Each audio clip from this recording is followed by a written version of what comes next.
Here's how to make a repository on GitHub, and I'll show you how to view it live in your browser. First thing you want to do is create a repository. Let's click on that button. I'm going to write web. I'm going to make it public.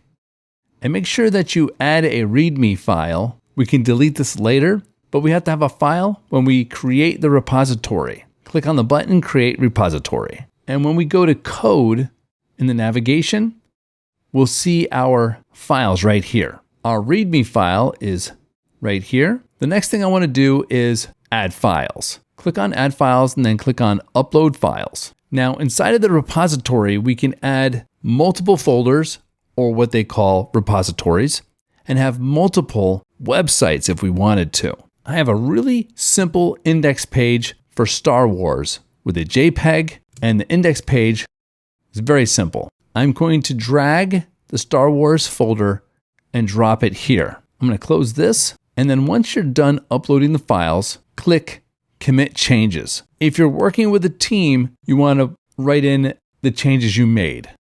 I'm not working with a team, so I'm just going to click on Commit Changes. My Star Wars folder is right next to my README folder. Now let's go to the settings. Click on Pages. This part right here, Branch.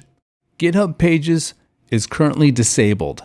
Select a source below to enable the GitHub Pages for this repository.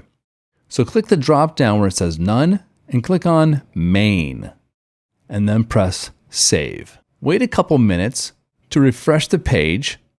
You're going to get a hyperlink here to go to your website. All right, I refreshed the page, and here's my website address.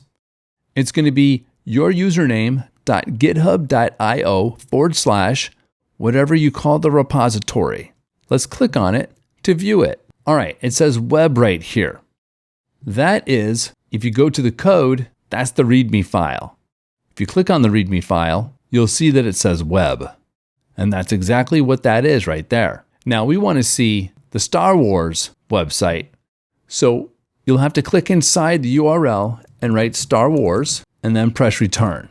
And there's my website. Now you can take this URL right here, the website address, and send it to anybody in the world, and they'll be able to see it. Now, if you want to delete a repository, go back to GitHub, go to Settings, scroll down to the bottom, and click on Delete this repository. I want to delete this repository, click that, and then click on I have read and understand these effects. Write in your username / whatever your repository is, and then press Delete this repository.